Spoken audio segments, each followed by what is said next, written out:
Phil Hellmuth and Doug Polk are two of the biggest names in poker. One is known as the poker brat for good reason. Meltdown in 3, 2, 1. What the Well I done. call the race with frickin' King 8. This idiot guy over here. this is how I lose my money to some idiot. Buddy, you're an idiot, is what you are. And the other has made a career out of keeping guys like him in check. If someone was talking to other players like this in my card room, we would remove them. You can't tell other players they are fucking morons. Such a idiot. Moron. And also directly, fuck you. Right. If a player said fuck you to another player at the table, you have to do something.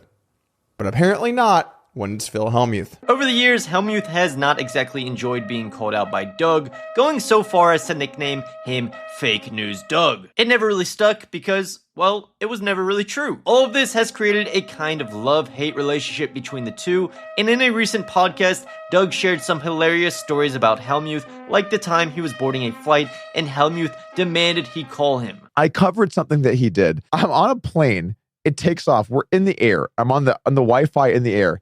And he texts me and he says, hey, call me. And I text back and I say, like, I'm in the air. I can't talk to you right now. And I swear to God, he responded, okay, have it your way. Just amazing. Sadly, we haven't had the pleasure of seeing much Doug and Hellmuth action lately. But in this video, we are going to take a look back at one of the most legendary hands between them, and frankly, one of the most shocking hands ever played in poker, where Doug either made the greatest fold of his life or the absolute worst. We will also hear Hellmuth's reaction afterward when Doug had him on his podcast. I do think you made one assumption that was wrong. And talk about how these two larger-than-life personalities get along today. You know, I have a weird relationship with Phil Hellmuth. It seems like as good of a place as any to talk about this. So look, I like Phil. I do think he's a good guy. And I would trust Phil with seriously all my money. Like if I had to give Phil however many millions of dollars just to hold, I know I would get it because he is a upstanding, good guy in the poker community and very trustworthy. But starting with the hand, Hellmuth raises from early position on the gun 1 to be exact, with Queen 10 off and gets a call from deuces on the button as well as Doug's 10-7 off in the big blind. The flop is Cooler City. Come to myself. Jack 9-8. I will try. What a flop.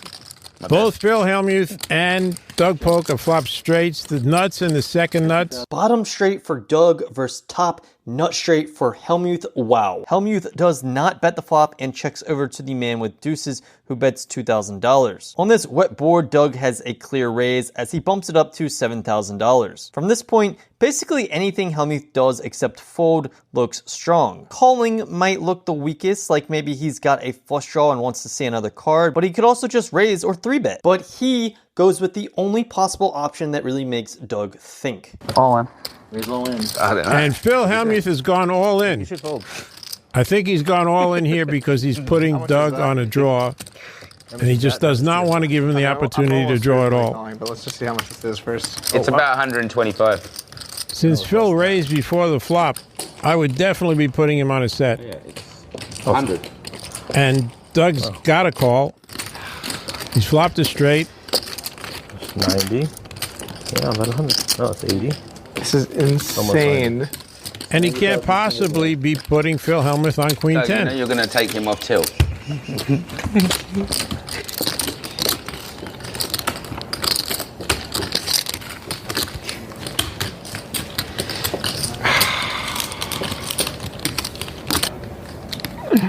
It's just such a monster raise. Phil, what you got over there?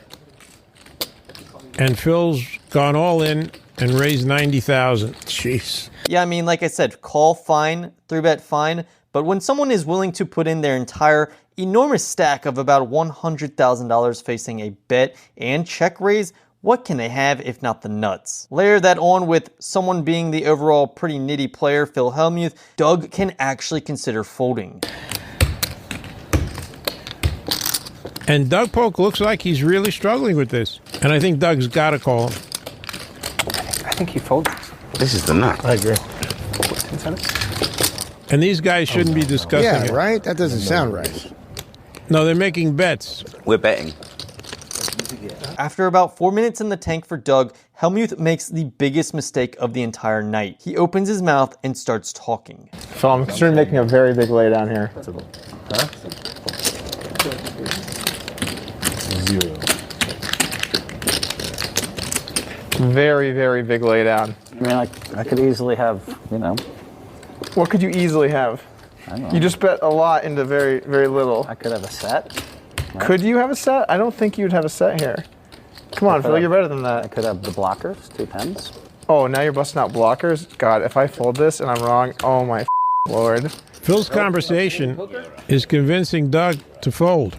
Yeah. I could have the ace 10 of spades. That's very low. I think I'm going to fold. Can I call you a hand, Phil? Wow, does Hellmuth look strong. Quote, I could easily have, like something that's not the nuts. That's why you should call? Blockers? Blockers, Phil? You are bluffing with blockers? Holy shit, this is bad. No, quiet. They're the hands. Afterwards. You can call it in the middle of the hand. I don't mind. No, I'm not doing Help that. him. I mean, I think I'm either dead. And I think that I'm dead a lot given this. Or like, you just have like a ton of equity against me. So like, I think I can just, God, wow, this is gonna look so dumb if this is. God, I think you're right. I think he's right. Yeah, I can show it, yeah. Doug's read is on point. While deciding, Doug decides to flip over his cards to show the rest of the table, and they are totally out of line. More than one person looks baffled and motions to flick in the call. This shouldn't be going on. Wow. A guy is considering making the best laydown we've ever had on high stakes poker, and these guys are interfering with his thought pattern. I just. Yeah, that's why I called. Did you really? I just don't think. No, but we're still playing. This is brilliant. I mean, Doug Polk is being absolutely brilliant at this point. And Phil Hellmuth is realizing he should have shut his mouth and not said anything, so that's what he's going to do at this point. This is completely absurd. He has to get through him, and then he has to get through me. And then, no, this is just a fold. Wow, wow. Fold. What the hell? Crazy Yes, right now? Unbelievable. Phil, can I see your 8? Doug makes an incredible laydown in an attempt to cover up how badly Hellmuth just got owned. He tells the dealer to turn one off. Turn one off, though. Let's see. We're gonna see. He's Turn got one off. 8. Helmuth is embarrassed.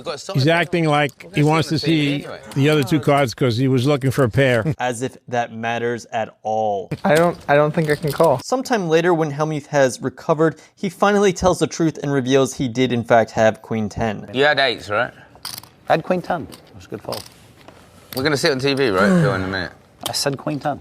I really did. It was the best laydown I've seen this year. Bryn Kenny, the all-time money leader in poker, is at the table and gets asked if he would have folded there, to which he makes a great point. I think he shoved too quick to have a set. He would have thought about it for a lot longer. As previewed in the beginning of the video, Doug later talked to Hellmuth about the hand where he admits he should not have talked. You shouldn't have said you could have the blockers. Should never have said that. That was bad. Right? I thought I was gonna fold, and then you said that, and if I called and lost after you said that, you talk about not being able to sleep at night. I don't think I could sleep at night. If I said, "What do you have?" You say blockers. I call and you show me the nuts. I don't think I could sleep at night. Can you write me a check for 90,000, please? Because you owe me 90,000 from that hand. Because that fold was truly spectacular. It was really amazing. As well as actually owning up to the fact that he was playing as scared money, deciding to, quote, protect. I'm super conservative with my money. Legendarily conservative with my money. I feel like my management skills are really, really good. So super conservative. So in that, I was playing 100,000. I was only risking 100 that day. And I just decided to protect. And didn't play poker, played protect. This is a widely known thing many recreational players get wrong in poker, or in this case, even a longtime pro like Phil Hellmuth. They are afraid of monsters in the closet, like in this case, a flush draw completing. But in reality, you need to go for max value, which as we saw, Phil Hellmuth totally missed out on. Here is Daniel Negreanu's take on this spot, which will for sure surprise a lot of people. Going all in here, it's a very kind of tournament-y mindset, and it comes from fear. It's like, I'm just, fuck it, let's go all in and hope that they call, right? Unfortunately for him, he was up against the wrong opponent for this because he was against the player who thinks. When you break it down, it is a great fold, but if you think about the game at a high level, like Doug obviously does, he's going to be able to make a fold like this relatively easily. And I know, I give him credit for this, but I do believe that a lot of really good players would have made this fold. I do believe that based on the way that the hand played.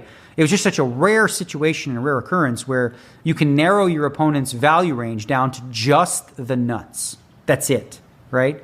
There is no real middle ground when you polarize with such a huge bet size. As we heard, Daniel Negreanu even gives Hellmuth crap after this one, really saying it's not too hard of a fold for a strong player like Doug Polk. Which is why, in my opinion, having pros like Doug or in the past, Garrett Alstein in streamed games is truly special. You will only see these seemingly impossible decisions from them because they are truly great at the game. This hand is also why, despite him wanting it so bad, Mr. Hellmuth should never really be considered the GOAT, aka greatest of all time in poker. If you have seen the vid I did on this that now has over 1 million views, Daniel Negreanu already agrees that Hellmuth is not the GOAT, and he actually gives the credit to Phil Ivey. You're not better at Phil Ivey at literally anything. You want me to tell you I think you're better than Phil Ivey at something? What?